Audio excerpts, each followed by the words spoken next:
नमस्कार दोस्तों। तो भाई वो दिन आ गया जिसका हम इंतजार कर रहे थे। आज हम इसके प्रथम अध्याय की ओर जा रहे हैं। बिल्कुल। तो भाई पहले मैं ये बता दूं कि प्रस्तावना और सारांश ऐसे दो वीडियो हमने पहले ही डाल दिए हैं। तो मैं चाहूंगा कि यात्रा की जो शुरुआत है आप वहीं से करें, तभी मजा होगा दुगना। ठीक है। तो सीधे प्रथम अध्याय की ओर चलता हूं और मां सरस्वती से बस एक विनम्र निवेदन करता हूं कि मेरी जिह्वा को वो शक्ति प्रदान करें कि मैं इस पूरे के पूरे ग्रंथ को आपके समक्ष रख पाऊं, सही से समझा पाऊं। तो चलते हैं पहले अध्याय में।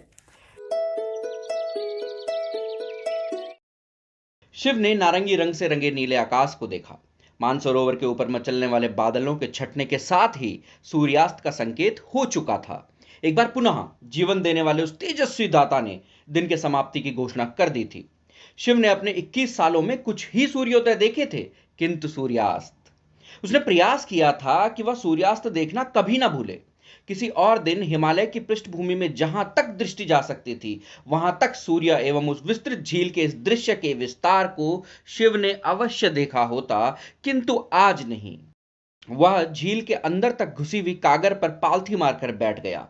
उसने अपने सुडौल और मांसल शरीर को वहां स्थित कर दिया। झील के निर्मल जल से परावर्तित चमकीले प्रकाश में उसकी त्वचा पर लगे युद्धों के अनेक घावों के दाग चमकने लगे। यह देखकर शिव को अपने उन्मुक्त बालकपन की याद आ गई। तभी से वह कई कलाओं में दक्ष बन गया था। उसने झील की सतह पर पत्थर के टुकड़ों को फेंकने की कला में महारत हासिल की थी। अपने कबीले में सबसे अधिक बार पत्थर उछालने का कीर्तिमान उसी के नाम था, 17 बार। किसी सामान्य दिन अपने उल्लासपूर्ण अतीत पर, जो अब वर्तमान की चिंतानुभूति में वशीभूत था, शिव अवश्य मुस्कुरा उठता। किंतु आज उसके मुख पर उल्लास का कोई संकेत नहीं था। वह बिना उस क्षण का आनंद लिए ही अपने गांव की ओर वापस चल पड़ा। भद्र गांव के मुख्य प्रवेश द्वार के पहरे पर चौकन्ना था, किंतु उसके सहायक चौकन्ने नहीं थे। शिव ने अपनी आंखों के इशारे से भद्र को बताया। भद्र पीछे मुड़ा तो उसने घेरे के बाड़े पर अपनी सहायता के लिए लगाए गए दो सैनिकों को ऊंघते हुए पाया। उसने पहले तो उन दोनों को बुरा भला कहा और फिर उन्हें जगाने के उद्देश्य से जोर से ठोकर मारी। वे हड़बड़ाकर उठ बैठे। शिव निश्चिंत होकर झील की ओर पुनः मुड़ गया। उसने अपने मन में कहा, ईश्वर भद्र का कल्याण करे, कम से कम वह कुछ जिम्मेदारियों का निर्वाह तो करता है। झील पर पहुंचकर शिव ने याक की हड्डी से बनी चिलम को अपने होठों पर लगाया और एक बड़ा कस लिया। किसी और दिन गांजे ने उसके समस्याग्रस्त मन पर अपनी दया दृष्टि दिखाई होती और उसे सांत्वना के कुछ पल दिए होते, किंतु आज नहीं। उसने झील की बाईं ओर देखा, जहां अपरिचित विदेशी आगंतुकों को सैनिकों के पहरे में रखा गया था। उसके पीछे झील थी और शिव के 20 सैनिकों के पहरे में होने से इसकी बहुत ही कम संभावना थी कि वे कोई चकित कर देने वाला आक्रमण कर पाते। शिव के मन में विचार पनपा। उन्होंने अपने हथियार बड़ी आसानी से दे दिए हैं। ये लोग हमारे देश के रक्त पिपासु दुष्टों की भांति नहीं हैं, जो लड़ाई लड़ने का कोई ना कोई बहाना ढूंढते रहते हैं। विदेशियों के कहे हुए शब्द शिव के कानों में बारंबार गूंज रहे थे। क्या कह रहे थे विदेशी जो इसके कबीले में भी आए हुए हैं कि हमारे देश में आइए। वह इन पहाड़ों के बाद स्थित है। वह भारत का सबसे संपन्न और शक्तिशाली साम्राज्य है, यहां तक कि पूरे विश्व में सबसे संपन्न और शक्तिशाली। अप्रवासियों को हमारी सरकार सुविधाएं प्रदान करती है। उनको उपजाऊ भूमि एवं कृषि के लिए संसाधन दिए जाएंगे। आज आपका कबीला इस पथरीली उजाड़ भूमि में उत्तरजीविता के लिए लड़ाई लड़ रहा है। मेलुहा आपको ऐसी जीवन शैली प्रदान करता है जो कभी आपने अपने ख्यालों में भी नहीं सोचा होगा। हम इसके बदले आपसे कुछ नहीं चाहते। आप शांति से रहें, अपने करों का भुगतान करें और देश के कानूनों का पालन करें। शिव ने चिंतन कर लिया था कि उस नए देश में वह निश्चित रूप से मुखिया नहीं होगा। अब मन में सोचा कि क्या सच में उसे इसकी कमी खलेगी। उसके कबीले वालों को विदेशियों के कानूनों के अंतर्गत जीवन यापन करना पड़ेगा। उन्हें अपनी जीविका के लिए प्रतिदिन काम करना पड़ेगा। लेकिन जब उसने सोचा कि जीवित रहने के लिए प्रतिदिन लड़ने की तुलना में प्रतिदिन काम करना बेहतर ही होगा, शिव को यह विचार उत्तम प्रतीत हुआ। उसने अपनी चिलम से एक और कस लिया। जब धुएं के बादल छटे तो उसने एक गांव के मध्य में बनी झोपड़ी को मुड़कर देखा, जो उसकी अपनी झोपड़ी की बगल में था और वहां उन विदेशियों को रखा गया था। शिव को बताया गया था कि उन्हें आरामदायक नींद नसीब नहीं हुई है। वास्तव में शिव उन्हें बंदी बनाकर नहीं रखना चाहता था, किंतु वह कोई जोखिम भी तो नहीं ले सकता था। हम प्रकृति कबीले वालों से लगभग हर महीने लड़ाई लड़ते हैं ताकि पवित्र झील के निकट हमारा अस्तित्व अक्षुण्ण रहे। नए नए कबीलों के साथ मित्रता करके वे और अधिक शक्तिशाली बनते जा रहे हैं। हम प्रकृति कबीले वालों को तो पराजित कर सकते हैं, किंतु समस्त पर्वतीय कबीलों को नहीं। मेलुहा जाकर हम इन अनावश्यक हिंसाओं से छुटकारा पा सकते हैं और एक सुविधाजनक जीवन जी सकते हैं। इसमें कुछ गलत हो इसकी क्या कोई संभावना भी है? हम क्यों नहीं इस सौदे को ग्रहण कर लेते? यह सचमुच में कितना अच्छा प्रतीत होता है। शिव के विचारों में बस ये बातें चल रही हैं। राख को नीचे गिरने देने के लिए चिलम को एक चट्टान पर लटकाने से पहले शिव ने एक अंतिम कश लिया और अपने आसन से उठ खड़ा हुआ। अपने नंगे सीने पर राख के कुछ कणों को मसल कर उसने अपने बगछाले में घाघरे से हाथ पोंछा, चिलम उठाई और तेज कदमों से गांव की ओर चल पड़ा। जब शिव गांव के प्रवेश द्वार के निकट से जा रहा था तो भद्र और उसके सहयोगी सावधान मुद्रा में खड़े हो गए। शिव ने त्योरी चढ़ाई, यानी कि भवें चढ़ाई। शिव ने त्योरी चढ़ाई और अपनी मुद्रा से भद्र को आराम से रहने के लिए कहा। यह हमेशा क्यों भूल जाता है कि बचपन से ही वह मेरा सबसे निकटवर्ती मित्र रहा है। मेरे मुखिया बन जाने से वास्तव में कुछ नहीं बदला। उसे अन्य लोगों के सामने अनावश्यक रूप से गिड़गिड़ाने जैसा व्यवहार नहीं करना चाहिए। शिव ने फिर से मन में सोचा। उस प्रदेश के अन्य गांवों की अपेक्षा शिव की गांव की झोपड़ियां अधिक वैभवशाली थी। उनकी ऊंचाई इतनी थी कि एक युवा सचमुच में ही उसके अंदर सीधा खड़ा हो सकता था। वे झोपड़ियां मजबूत थी और अंतिम तत्व में विलीन होने से पहले वे शरण स्थल उन कठोर पर्वतीय हवाओं में 3 साल तक अडिग रह सकते थे। झोपड़ी के अंदर प्रवेश करने पर उसने अपने हाथ में पकड़ी चिलम को एक और उछाल दिया, जहां वह आगंतुक बड़ी ही शांति से सो रहा था। शिव के मन में विचार उभरा। शिव को अपने चाचा जी, जो कि उसके गुरु भी थे, उनका वचन याद आ गया। वे अक्सर कहा करते थे कि लोग वही करते हैं जिसके लिए कि समाज उनको प्रोत्साहित करता है। यदि समाज विश्वास को प्रोत्साहित करता है तो लोग विश्वासी होते हैं। यदि वे अपने सैनिकों को शिक्षा देते हैं कि किसी अजनबी से भी एक उत्तम व्यवहार की अपेक्षा करे तो मेलुहा अवश्य ही एक विश्वासी समाज होगा। शिव के मन में उनके प्रति कुछ अच्छे विचार चल रहे थे, लेकिन द्वंद्व भी था। शिव ने अपनी वैभवहीन दाढ़ी को खुजलाते हुए उस आगंतुक को गहरी दृष्टि से देखा तो उसे स्मरण आया। उसने कहा था उसका नाम नंदी है।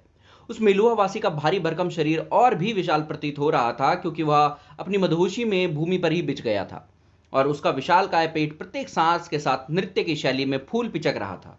किंतु मोटापा होने के बावजूद उसकी त्वचा तनी और निखरी हुई थी। सोते समय उसका अधखुला बालक जैसा मुख और भी निर्दोष प्रतीत हो रहा था। शिव की वैचारिक यात्रा अनवरत चल रही थी। क्या यह वही व्यक्ति है जो मुझे मेरे प्रारब्ध की ओर ले जाएगा? क्या सचमुच ही ऐसा प्रारब्ध है मेरा कोई, जिसके बारे में मेरे काका ने कहा था? इन विशाल पर्वतों की तुलना में तुम्हारा प्रारब्ध बहुत ही विशालकाय है, किंतु इसे सच करने के लिए तुम्हें इन्हीं विशाल पर्वतों को पार करना होगा, चाचा जी ने कहा था। क्या मैं एक अच्छी नियति का पात्र हूं? मेरे लिए मेरे लोग पहले आते हैं। क्या वे मेलुआ में खुश रह सकेंगे? एक वैचारिक द्वंद्व शिव के मन में विचरण करने लगा। वह सोते हुए नंदी को निरंतर घूर रहा था। तभी उसने शंख ध्वनि सुनी। प्रकृति वाले अपने अपने स्थान ले लो, तलवार निकालते हुए शिव ने चिल्लाकर कहा। अपनी बगल में रखे रोएदार लबादे में छुपाई हुई तलवार को निकालकर नंदी तत्काल खड़ा हो गया। वे दोनों ही तेजी से गांव की ओर दौड़ पड़े। पूर्व नियोजित रणनीति के अंतर्गत महिलाएं अपने बाल बच्चों को लेकर गांव के मध्य में तेजी से इकट्ठा होने लगी। इसके विपरीत पुरुष अपने तलवारें निकाल के दूसरी ओर दौड़ पड़े। भद्र, झील पर हमारे सैनिक! प्रवेश द्वार पर पहुंचते ही शिव ने चिल्लाकर कहा।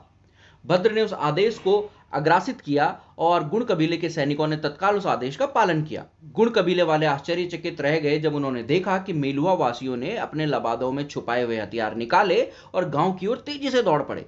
कुछ ही क्षणों में प्रकृति वाले उनके निकट आ पहुंचे।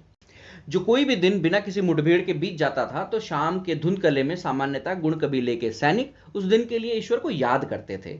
महिलाएं झील के किनारे अपने घरेलू कामकाज करती थी। यदि उन क्षमतावान गुणवालों के लिए कोई भी दुर्बलता के क्षण थे जब वे मात्र भयानक आक्रामक कबीले नहीं बल्कि केवल ऐसे पर्वतीय कबीले थे जो उस कठिन और विपरीत भूमि पर जैसे तैसे जीवन यापन करने में प्रयासरत होते थे, तो वे क्षण यही थे। ऐसे क्षणों में प्रकृति कबीले वालों की ओर से यह एक सुनियोजित घात लगाकर हमला था, लेकिन एक बार पुनः प्रकृति वालों के भाग्य उनके विरुद्ध था। सौभाग्य से विदेशियों की उपस्थिति के कारण शिव ने गुण कबीले वालों को चौकन्ना रहने के लिए कहा था और इस प्रकार वे पहले से ही सचेत थे और इसीलिए प्रकृति कबीले वालों के लिए अचानक हमला करके चौंका देने वाली बात नहीं हो पाई थी। मेलुहा वासियों की उपस्थिति ने भी निर्णायक भूमिका निभाई। जिसने उस छोटी सी रक्तपूर्ण मुठभेड़ की दिशा को गुण कबीले वालों के पक्ष में मोड़ दिया। प्रकृति कबीले वालों को मैदान छोड़ना पड़ा। रक्त रंजित एवं चोटों के निशानों के साथ शिव ने उस मुठभेड़ के बाद नुकसान का जायजा लिया। गुण कबीले के 2 सैनिकों ने घातक चोट लगने के कारण दम तोड़ दिया।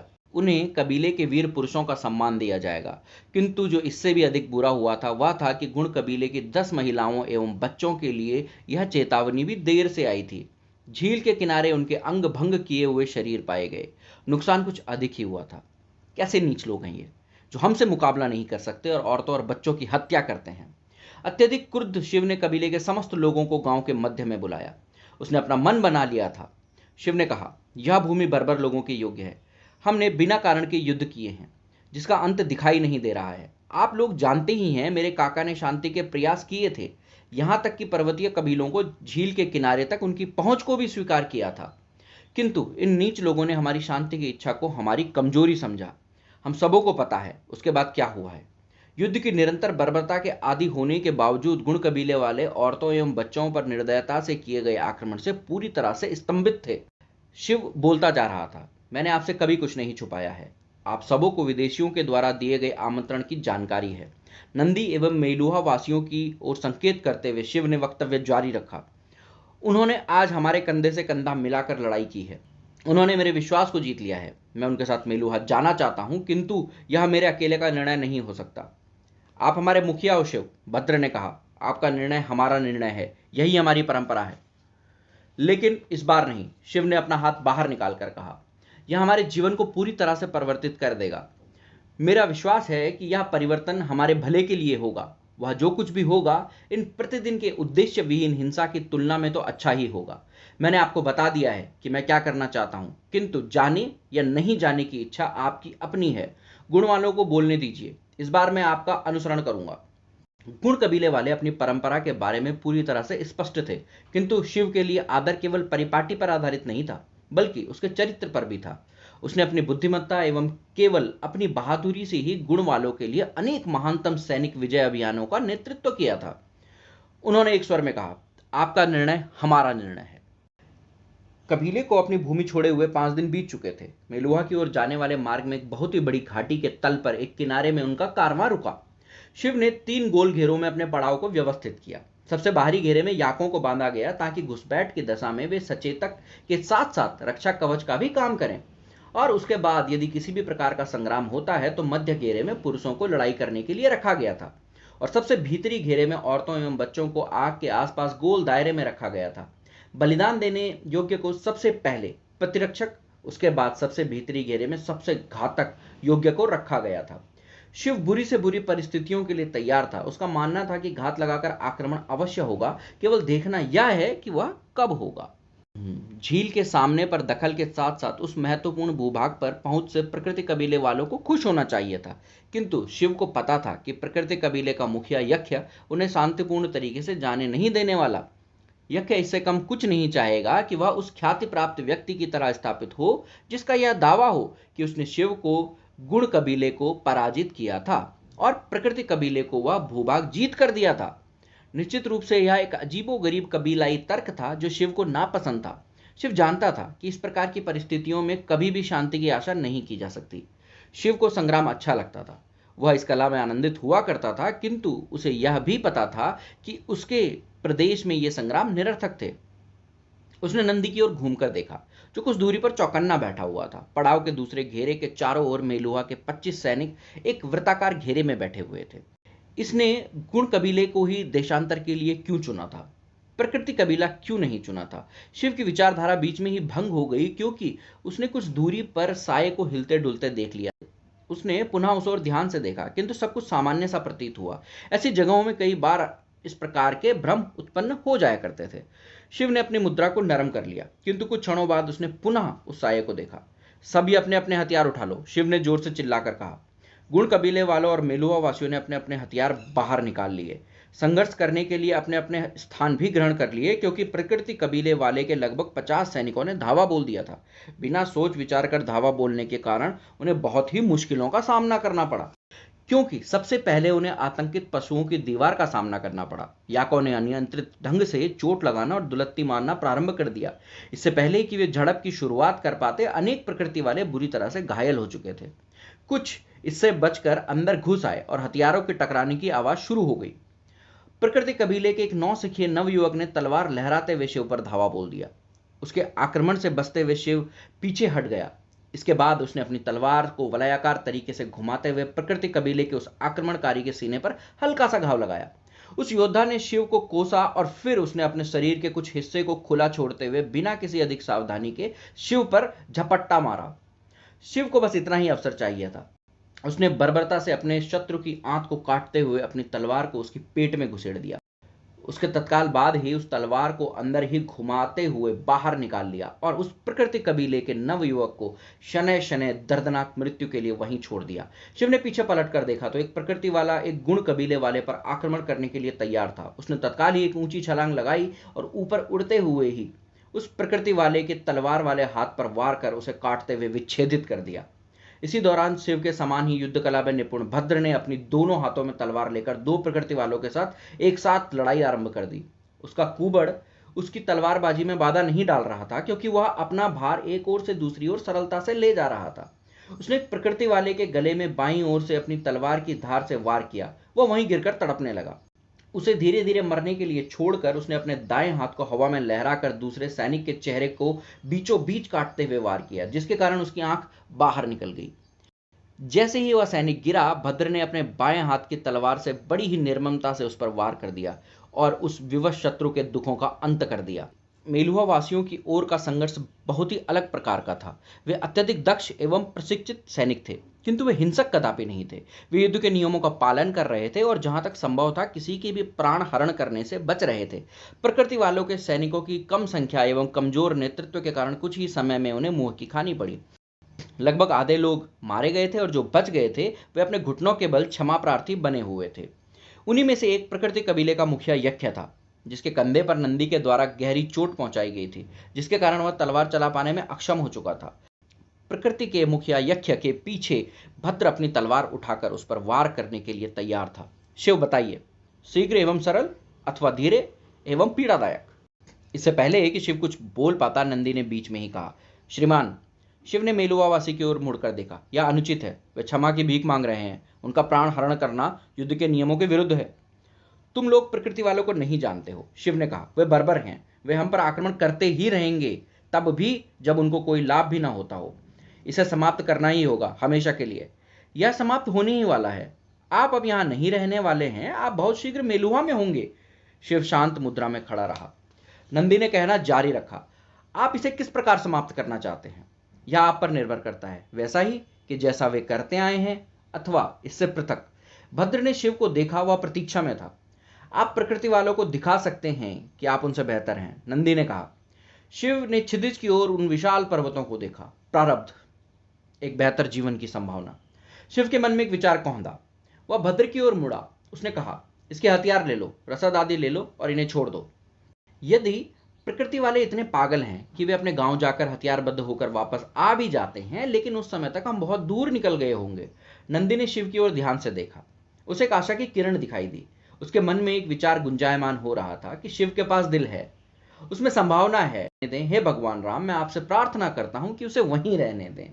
शिव उस नवयुवक सैनिक के पास गया जिसे उसने अपनी तलवार से घायल कर दिया था। वह वहीं भूमि पर छटपटाता हुआ पड़ा हुआ था। पीड़ा के कारण उसका मुख विकृत हो गया था। उसकी आंख से रक्त निरंतर रिस रहा था। पहली बार शिव को प्रकृति वालों के ऊपर दया की अनुभूति हुई। उसने अपनी तलवार निकाली और उस नवयुवक सैनिक को उसकी पीड़ा से मुक्त कर दिया, यानी उसे जान से मार दिया। निरंतर 4 सप्ताहों के प्रयाण के बाद आमंत्रित अप्रवासियों का कारवां अंतिम पर्वत की चढ़ाई कर कश्मीर की घाटी की राजधानी श्रीनगर की बाहरी सीमा में पहुंचा। नंदी ने उस उत्तम भूमि की कीर्तियों के बारे में बड़ी ही उत्तेजना से बातें बताई थी। शिव ने कुछ और अतुल्य दृश्यों को देखने के लिए स्वयं को तैयार कर लिया था, जिसके बारे में वह अपनी साधारण मातृभूमि में कल्पना भी नहीं कर सकता था। उन विशुद्ध एवं वर्णातीत दृश्यों ने उसे सम्मोहित कर दिया था, जो सचमुच में ही स्वर्ग था। मेलुहा, विशुद्ध जीवन की भूमि। पर्वतों में गर्जना करने वाली सिंगनी की तरह शक्तिशाली झेलम नदी ने जब घाटी में प्रवेश किया था तो एक सुस्त गाय की चाल की तरह मध्यम होती चली गई। उसने कश्मीर की भूमि को बड़े ही प्रेम से स्पर्श किया था और घुमावदार मार्ग से उस विशालकाय डल झील की ओर रुख कर दिया था। इसके बाद भी उसकी यात्रा रुकी नहीं थी। वह डल झील से निकलकर आगे समुद्र तक की यात्रा में लीन थी। उस अति विशाल घाटी में हरे रंग की घास की चादर बिछी हुई थी। अच्छा, उस पर एक श्रेष्ठ कृति चित्रित की गई थी और वह कृति थी कश्मीर की। फूलों की एक के बाद एक बिछी हुई क्यारियां प्रभावशाली श्रृंखलाओं में पंक्तिबद्ध होकर ईश्वरीय रंगों को बिखेर रही थी।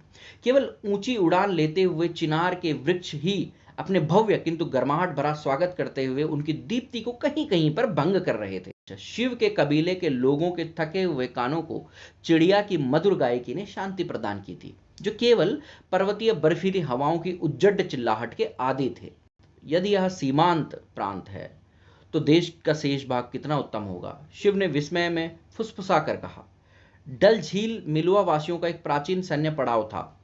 झील के पश्चिमी किनारे पर झेलम की बगल में सीमांत नगर था, जो एक सामान्य शिविर से एक वैभवशाली श्रीनगर के रूप में विकसित हो चुका था। वस्तुतः एक सम्मानित नगर के रूप में श्रीनगर को लगभग 100 हेक्टेयर भूमि पर एक विशाल वेदिका के ऊपर स्थापित किया गया था। यह वेदिका मिट्टी से निर्मित की गई थी, जिसकी ऊंचाई लगभग 5 मीटर थी। उस वेदिका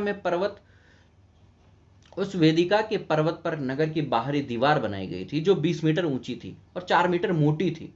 पूरा का पूरा शहर एक वेदिका पर स्थापित करने की सादगी और उसकी भव्यता ने गुण वालों को भौचक्का कर दिया था।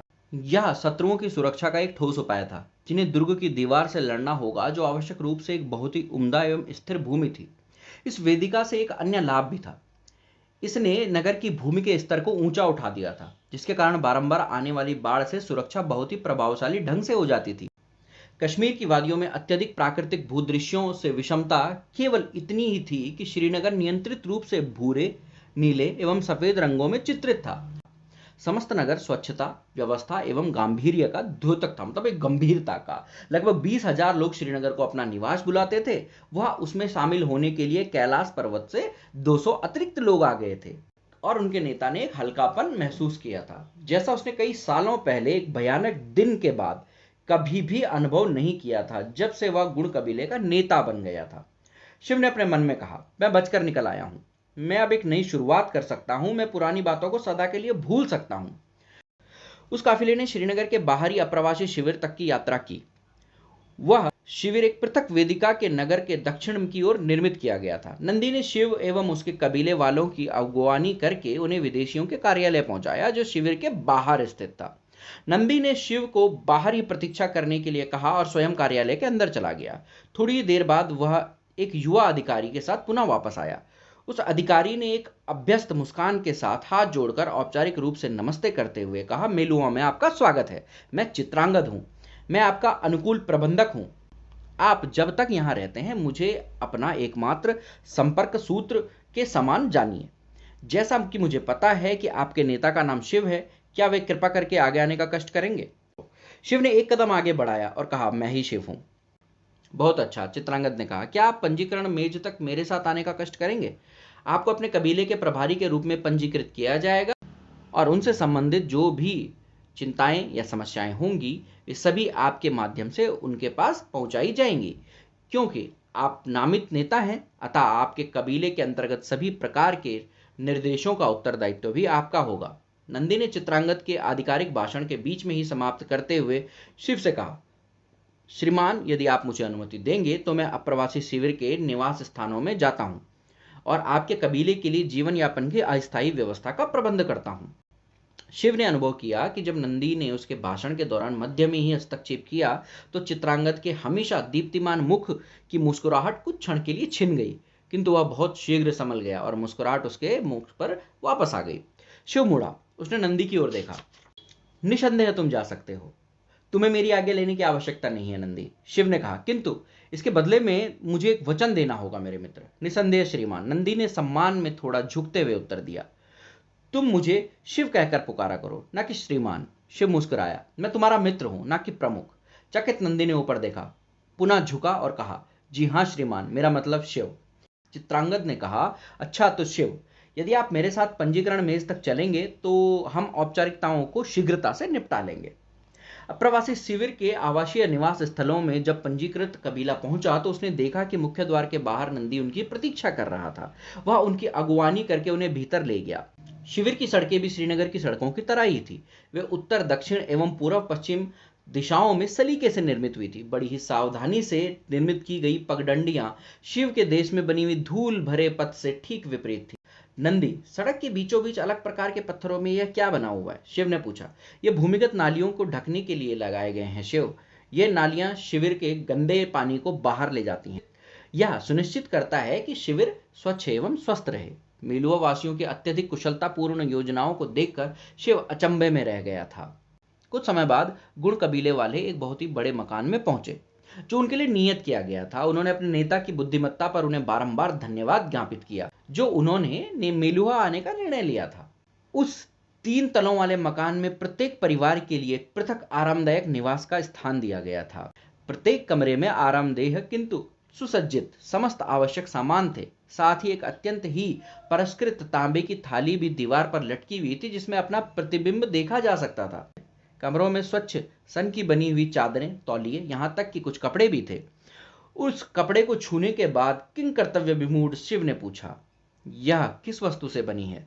चित्रांगद ने उत्साहपूर्वक जवाब दिया, यह सूती कपड़ा है शिव।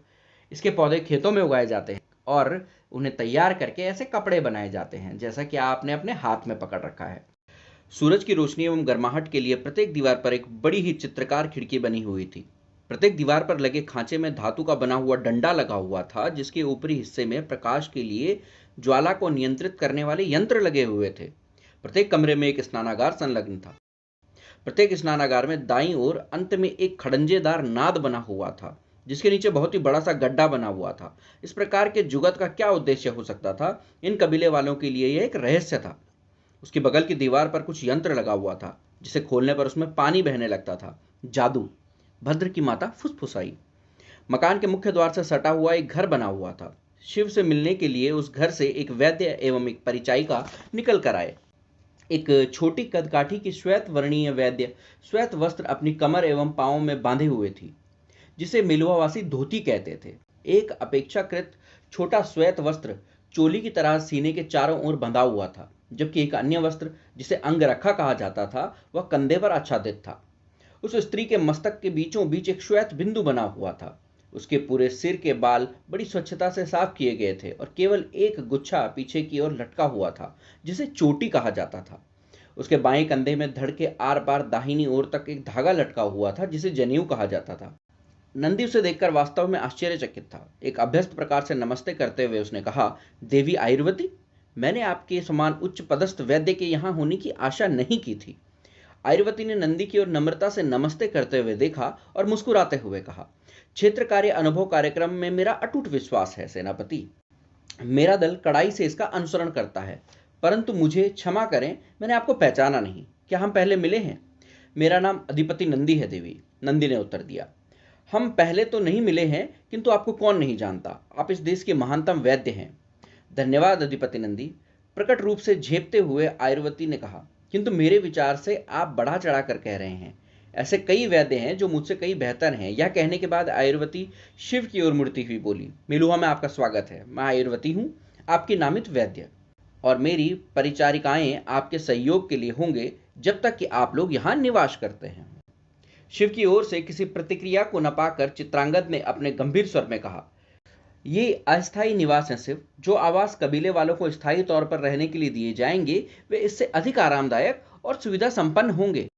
यहाँ आप लोगों को संगरोधन की अवधि तक ही रहना होगा, जो 7 दिन से अधिक का अवधि नहीं होगा।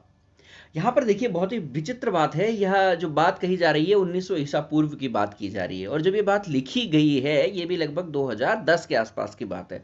फिर भी कोई नई जगह से कहीं पर दूसरी जगह पर आता है तो उसे क्वारंटीन में रखा जाता है और उसका कुछ इलाज किया जाता है, ऐसा इसमें उस समय पर लिख दिया गया था। ये बात जानकर मुझे भी बड़ा आश्चर्य हुआ। यानी आजकल कोरोना में तो हमने ये सब बातें जान ही ली थी, लेकिन तब भी ऐसा हो रहा था और 2010 में इसके बारे में लिख भी दिया गया था। तो कहीं ना कहीं मुझे लगता है कि पौराणिक कथाओं से ही प्रेरित है ये सभी कुछ। और आगे बढ़ते हैं। नहीं नहीं बंधु, ये निवास आवश्यकता से अधिक आरामदायक हैं। ये हमारी कल्पनाओं से अधिक अच्छे और सुविधाजनक हैं। आपका क्या विचार है मौसी? भद्र की माताजी की ओर उपहास वाली मुस्कुराहट से शिव ने कहा, और उसके बाद उसने भ्रिकुट चढ़ाकर चित्रांगद से कहा, किंतु यह संगरोधन क्यों? संगरोधन यानी क्वारंटीन आज का, ठीक है। आप तब भी बेकार खराब लगता था, आज भी खराब लगता है, भाई किस क्वारंटीन किस लिए। नंदी ने बात को संभालते हुए कहा, शिव, यह संगरोधन केवल रोग वारण के लिए है।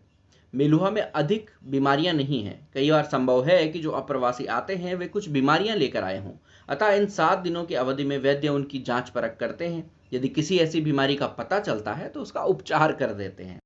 और इन बीमारियों के नियंत्रण के लिए जिन दिशा निर्देशों का आपको अनुसरण करना होता है वे हैं स्वास्थ्य मानकों के पालन करना, आयुर्वती ने कहा। शिव ने मुंह बनाकर नंदी की ओर देखा और फुसफुसाकर पूछा, स्वास्थ्य मानकों का पालन? नंदी का मस्तक खेदपूर्ण तेवर के साथ सिलवटदार हुआ, जबकि उसके हाथों ने मौन सहमति प्रदान की। उसने बुदबुदाते हुए कहा, शिव, कृपया ये जैसा कह रहे हैं आप वैसा ही करें। यह उन बहुत से कार्यों में से एक है जिन्हें हम मेलुहा वासियों को करना पड़ता है। देवी आयुर्वती इस देश की सर्वोत्तम वैद्य हैं। यदि आपके पास अभी समय है तो मैं आपके लिए जो निर्देश हैं उन्हें बताना चाहती हूँ, आयुर्वती ने कहा। मैं अभी बिल्कुल खाली हूँ, शिव ने सपाट चेहरे के साथ कहा, किंतु बाद में आपको क्षतिपूर्ति करनी पड़ सकती है। भद्र के मुंह से धीरे से एक गुदगुदाती हुई हंसी फूट पड़ी, जबकि आयुर्वती ने शिव को भावविहीन चेहरे के साथ घूर कर देखा, जिससे स्पष्ट था कि वह शिव की श्लेषोक्ति यानी कि सरकास्टिक कमेंट को समझ नहीं पाई है। मैं समझ नहीं पाई कि आप कहना क्या चाहते हैं, आयुर्वती ने रूखेपन से कहा। खैर, जो कुछ भी हो, सबसे पहले हम स्नानागार से प्रारंभ करते हैं। ये असभ्य प्रवासी हैं। आयुर्वती ने मन ही मन में बड़बड़ाते हुए विश्राम गृह में प्रवेश कर लिया। शिव ने अपनी भवें उचक कर भद्र की ओर शरारत भरी मुस्कान के साथ देखा। देर शाम बहुत ही शानदार भोजन के बाद गुण कबीले के लोगों के कमरों में एक औषधीय पेय पीने के लिए दिया गया। छी, भद्र ने मुंह बनाकर कहा। उसका चेहरा विकृत था। इसका स्वाद तो याक के पेशाब की तरह है। तुम्हें कैसे पता कि याक का पेशाब कैसा होता है? शिव ने ठहाका लगाकर कहा और अपने मित्र की पीठ पर एक बलपूर्वक प्रहार करते हुए कहा, अब तुम अपने कमरे में जाओ, मुझे सोना है। आपने बिस्तरा देखा है? मुझे लगता है यह मेरे जीवन की सबसे सुंदर नींद होने वाली है। मैंने बिस्तर देखा है बेवकूफ, शिव ने मुंह बनाकर कहा, और अब मुझे इसका आनंद लेना है। तुम बाहर निकलो अभी इसी समय। जोर से हंसते हुए भद्र शिव के कमरे से बाहर निकल गया। उस अप्राकृतिक रूप से नरम बिस्तर से वह अकेला ही उत्साहित नहीं था। उसके कबीले के सभी लोग अपने अपने कमरों की ओर रुख कर चुके थे, क्योंकि उन्हें ऐसा महसूस हो रहा था कि उनके जीवन की वह सबसे अच्छी नींद होने वाली थी। वे अचंभे के लिए तैयार थे। शिव अपने बिस्तर पर लगातार इधर से उधर लुढ़क रहा था। उसे नींद नहीं आ रही थी, इसीलिए छटपटाहट थी। उसने नारंगी रंग की धोती पहन रखी थी। उसका बगछाला धुलने के लिए चला गया था, स्वच्छता कारणों से। उसका सूती अंग वस्त्रम दीवार के बगल में एक छोटी कद वाली कुर्सी पर रखा हुआ था। अजली चिलम बगल की मेज पर निराश लेटी हुई थी। यह शाप युक्त बिस्तर तो कुछ अधिक ही नरम है, इस पर सोना तो असंभव है। उसके बाद शिव ने एक झटके में बिस्तर के गद्दे के ऊपर बिछी हुई चादर को बाहर निकाला, उसे फर्श पर बिछाया और लेट गया। यह थोड़ा बेहतर था। नींद चोरी चोरी उसे आगोश में लेती जा रही थी, किंतु उस तरह नहीं जिस तरह उसे अपने घर में लिया करती थी। उसे अपनी झोपड़ी के खुरदुरे ठंडे फर्श की कमी खल रही थी। उसे कैलाश पर्वत की कनकनाती हवाओं की कमी खल रही थी, जिनकी कि कितना भी निश्चय करके उपेक्षा करने का प्रयास कर लें, वे अपना एहसास दिला ही जाती थी। उसे अपने बगछाले की आराम पहुंचाने वाले दुर्गंध की कमी खल रही थी। इसमें कोई संदेह नहीं था कि वर्तमान में उसके आसपास की परिस्थितियां अत्यंत ही आरामदायक थी, किंतु वे अपरिचित एवं अन्य देशीय थी, यानी कि दूसरे देश की थी। हमेशा की तरह उसकी सहज प्रवृत्ति ने उसे सच का बोध कराया। यह कमरे के संबंध में नहीं है, यह तो तुम्हारे अपने आप के संबंध में है। उसे खुद ही महसूस हो गया कि तो कुछ अंदर से कुछ हो रहा है। इसके बाद शिव को ध्यान आया कि वह पसीने से तर हो गया है। ठंडी मंद समीर उसके शरीर को छू रही है, फिर भी वह अत्यधिक पसीने में नहाता जा रहा है। ऐसा प्रतीत हो रहा है कि जैसा वह कमरा घूम रहा हो। उसने अनुभव किया कि जैसे उसके शरीर को कोई बाहर की ओर आकर्षित कर रहा हो। उसे ऐसा प्रतीत हो रहा था कि जैसे उसके शीतदंश मतलब स्नो बाइट और उसके अंगूठे में ऐसा हो चुका था कि वो लगभग निर्जीव था। संग्राम में लगे घावों के दाग वाला बायां घुटना जैसे खिंचता चला जा रहा हो। उसकी थकी हुई एवं पीड़ा देने वाली मांसपेशियों को जैसे किन्हीं हाथों के द्वारा पुनः स्वरूप प्रदान किया जा रहा हो। उसके कंधे की हड्डी, जो कुछ दिनों पहले अपने जोड़ से उखड़ गई थी और फिर कभी सही तरीके से नहीं जुड़ पाई थी, ऐसा लग रहा था कि जैसे वह हड्डी मांसपेशियों को एक ओर ढकेलकर पुनः अपने स्थान पर जुड़ने का प्रयास कर रही हो। साथ ही मांसपेशियां भी जैसे उसे स्थान दे रही हों, ताकि वह हड्डी अपना काम पूरा कर सके। उसे सांस लेने का प्रयास करना पड़ रहा था। उसे अपने शरीर में धीरे धीरे एक ऐसी अनुभूति हो रही थी कि जैसे खुद ब खुद ही उसका शरीर अपने आप को ठीक करने की कोशिश कर रहा हो। और आगे कैसे है कि उसे सांस लेने का प्रयास करना पड़ रहा था। फेफड़े की सहायता करने के उद्देश्य से उसने अपना मुंह खोल दिया, किंतु इसके बावजूद पर्याप्त हवा अंदर नहीं जा सकी। शिव ने अपनी पूरी शक्ति केंद्रित करके अपना मुंह खोला और जितनी हवा खींच सकता था उतनी उसने खींची। उसी समय बगल की खिड़की के पर्दे में सरसराहट हुई और कृपालु हवा अंदर घुस आई। सहसा एक हवा के झोंके ने शिव के शरीर को थोड़ा आराम अवश्य पहुंचाया और उसके बाद पुनः संघर्ष प्रारंभ हो गया। उसने ध्यान केंद्रित किया और अपने भूखे शरीर में हांफते हुए हवा के झोंकों को अंदर डालने लगा। ठक ठक। द्वार पर हल्की ठक ठक के स्वर ने शिव को चौकन्ना कर दिया। इस समय वह अपने आपे में नहीं था। वह गहरी सांस ले रहा था, उसका कंधा फड़क रहा था, किंतु वह परिचित पीड़ा अब नहीं थी। उसने नीचे अपने घुटने को देखा, उसमें अब कोई पीड़ा नहीं हो रही थी। घाव के दाग लुप्त हो चुके थे। अब भी वह सांस लेने में हांफ रहा था। उसने नीचे झुककर अपने अंगूठे को देखा। शीत दंश का प्रभाव लगभग समाप्त हो चुका था। वह अंगूठा पूर्व की भांति अब पूर्ण था। उसका निरीक्षण करने के लिए वह झुका तो एक चटकाहट के स्वर में कमरा गुंजायमान हो उठा, क्योंकि सालों के बाद उस अंगूठे ने चहल पहल की थी। अब भी वह गहरी सांसें ले रहा था। वह साथ ही एक अपरिचित सिहरन पैदा कर देने वाली ठंड उसके गले में थी, अत्यधिक ठंडी। ठक ठक। अब खटखटाहट अग्राही थी, यानी कि और तेज हो गई। शिव किंग कर्तव्य विमूढ़ था। उसे कुछ भी नहीं सूझ रहा था, वह क्या करे। फिर भी उसने किसी प्रकार लड़खड़ाते हुए स्वयं को अपने पैरों पर खड़ा किया। उसने अंगवस्त्रम को उठाकर गले में लपेटा ताकि उसमें गर्माहट हो सके और द्वार खोला। अंधेरे की घूंघट ने उसके चेहरे को ढक लिया था, किंतु इसके बावजूद शिव ने भद्र को पहचान लिया। बड़ी ही हड़बड़ाहट वाले स्वर में भद्र फुसफुसाया, शिव, इतनी देर रात परेशान करने के लिए मुझे क्षमा करें, किंतु मेरी माताजी को अचानक बहुत ही उच्च त्वाप का ज्वर हो गया, यानी कि बुखार हो गया है। मुझे क्या करना चाहिए। शिव ने सहजता से भद्र के मस्तक को छुआ और बोला, तुम्हें भी ज्वर है। तुम अपने कमरे में जाओ, मैं वैद्य को बुला कर लाता हूं। जब शिव गलियारे में होते हुए वैद्य को बुलाने के लिए जाने लगा तो कई और कमरों के द्वार खुलने लगे और वही परिचित संदेश उसे मिलने लगे। अचानक ही ज्वर आ गया है, सहायता करें।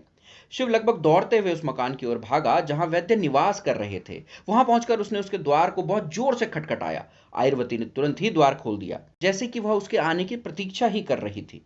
शिव ने शांत स्वर में कहा, आयुर्वती, मेरे कबीले के लगभग सभी लोगों को ज्वर हो गया है, आप शीघ्र चलें, उन्हें सहायता की आवश्यकता है। आयुर्वती ने शिव के मस्तक को छुआ और पूछा, आपको ज्वर नहीं है। शिव ने इनकार करते हुए सिर हिलाया और कहा, नहीं। आयुर्वती की भ्रिकुटी तन गई। स्पष्टतः वह चकित थी। वह मुड़ी और उसने परिचारिकाओं से कहा, आप लोग जाइए, यह प्रारंभ हो चुका है, चलो चलें।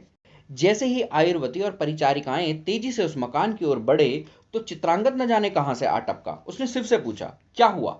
मुझे नहीं पता क्या हुआ है, लेकिन मेरे कबीले के लगभग सभी लोगों को ज्वर हो गया है। आपको भी बहुत पसीना आ रहा है। आप मेरी चिंता ना करें, मुझे ज्वर नहीं है। देखिए, मैं उस भवन में वापस जा रहा हूं। मैं जाकर देखना चाहता हूं कि और कितने लोग इसकी चपेट में आ गए हैं। चित्रांगद ने सहमति में सिर हिलाया और कहा, मैं नंदी को बुलाकर लाता हूं। चित्रांगद नंदी की खोज में तेजी से बाहर की ओर निकल गया और शिव लगभग दौड़ता हुआ उस भवन में प्रवेश कर गया। जैसे ही वह उस भवन में प्रविष्ट हुआ तो वह चकित रह गया है। जितनी भी प्रकाश हेतु डंडियां या मसाल लगाई गई थी वे सभी प्रकाशित हो चुकी थी। परिचारिकाएं प्रत्येक कमरे में क्रमबद्ध ढंग से जाकर उन्हें औषधियां दे रही थी और भयभीत रोगियों को समझा रही थी कि उन्हें क्या करना है। प्रत्येक परिचारिका के साथ में एक लेखक भी चल रहा था जो ताड़पत्र से बनी पुस्तक में प्रत्येक रोगी का विवरण लिख रहा था। स्पष्ट था कि मेलवा वासी इस प्रकार की आपात स्थिति के लिए पूरी तरह से तैयार थे। आयुर्वती गलियारे के अंत में अपने कूलों पर हाथ रखे खड़ी हुई थी, ठीक उसी प्रकार जिस प्रकार एक सेनापति अपनी अत्यंत ही दक्ष सेना की टुकड़ी का पर्यवेक्षण करता है। शिव तेजी से उसके पास गया। उसने पूछा, दूसरे और तीसरे तल पर लोगों का क्या हाल है। बिना उसकी ओर मुड़े ही आयुर्वती ने उत्तर दिया, परिचारिकाएं मकान में सभी स्थानों में पहुंच चुकी हैं। मैं ऊपर के माले पर तब जाऊंगी जब इस तल पर सभी कुछ सामान्य हो जाए। अगले आधे घंटे में हम सभी बीमारों का परीक्षण कर लेंगे। आप लोग असाधारण रूप से प्रभावी हैं, किंतु मैं ईश्वर से प्रार्थना करता हूं कि सभी लोग भले चंगे हो जाएं। शिव ने चिंतित होकर कहा। अब की बार आयुर्वती शिव की ओर देखने के लिए मुड़ी। उसकी भौहें तनिक ऊपर हुई और उसके गंभीर चेहरे पर एक विजयी मुस्कान के संकेत दिखाई दिए। उसने कहा, आप चिंता न करें, हम मेलुआ वासी हैं। हम लोग किसी भी प्रकार की आपात स्थिति से निपटने में सक्षम हैं। सभी लोग अच्छे हो जाएंगे।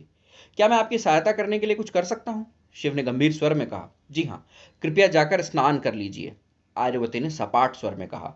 क्या? शिव चौंक पड़ा। कृपया जाकर स्नान कर लीजिए, अभी इसी समय, आयुर्वती ने यह कहते हुए पुनः अपना ध्यान टोली की ओर लगा लिया। कृपया सभी लोग याद रखें कि सभी बच्चे जो 15 वर्ष की आयु से कम हैं उनके मुंडन होने हैं। मस्तक, आप कृपया ऊपर जाएं और द्वितीयक औषधि की खुराक देने का कार्य प्रारंभ करें। मैं 5 मिनट में वहां पहुंच जाऊंगी। जैसी आपकी आज्ञा देवी, उस नवयुवक ने कहा और वह तेजी से पग बढ़ाता हुआ चला गया। उसके पास कपड़े का एक बड़ा सा थैला था, संभवतः उसी में औषधि थी। आप अभी भी यहीं खड़े हैं? आयुर्वती ने पूछा। उसने देखा कि शिव अभी भी वहां से नहीं गया है। शिव ने अपने बढ़ते हुए क्रोध पर नियंत्रण रखते हुए नरमी से कहा, मेरे स्नान करने से क्या अंतर पड़ जाएगा? मेरे लोग मुश्किल में हैं, मैं उनकी मदद करना चाहता हूं।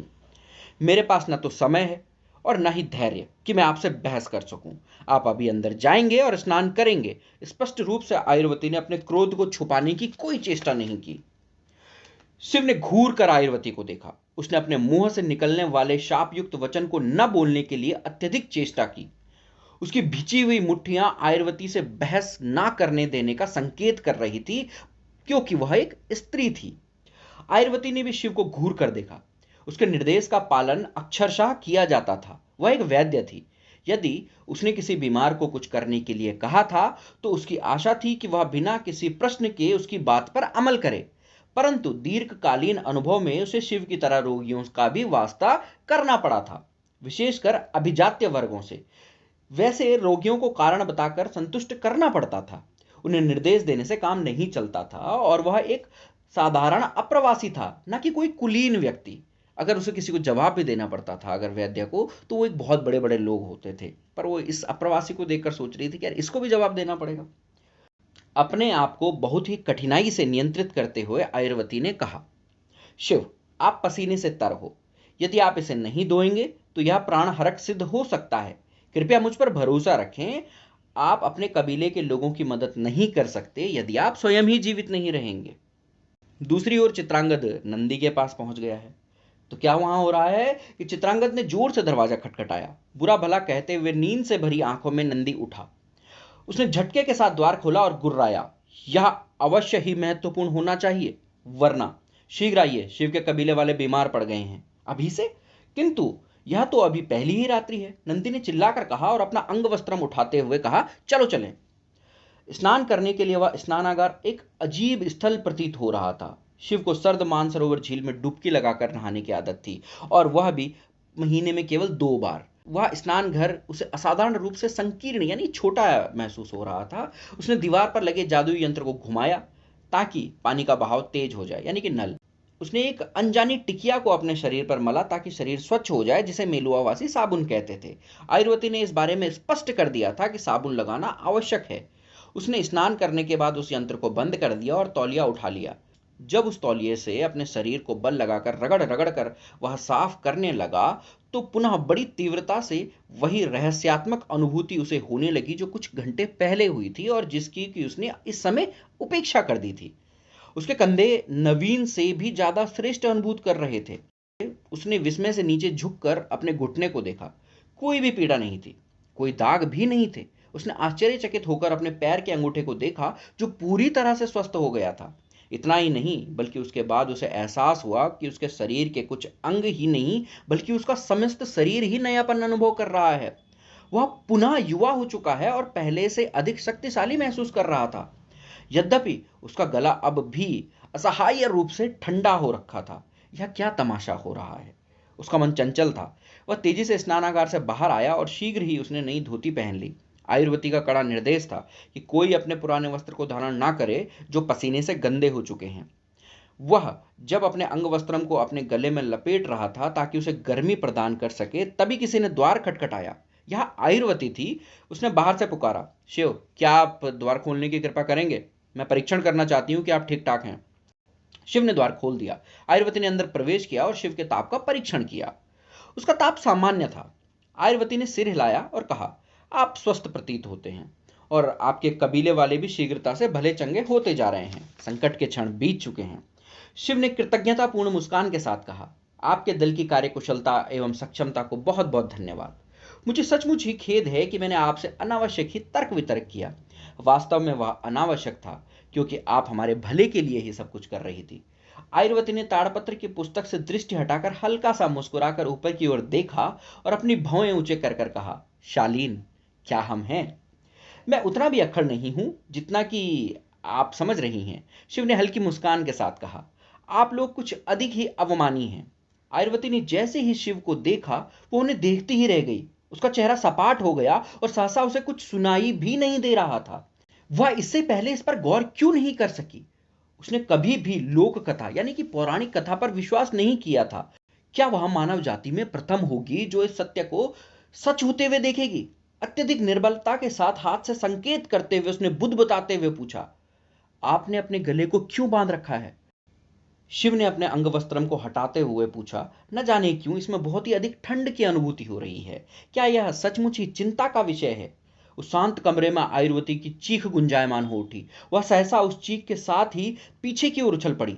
एक बहुत ही बड़े सदमे लगे मनुष्य की तरह उसके हाथ अपने मुख पर थे, जैसे कि उसे विश्वास ही नहीं हो रहा था, और उसके हाथ से ताड़पत्र छूटकर कमरे के अंदर बिखर गए थे।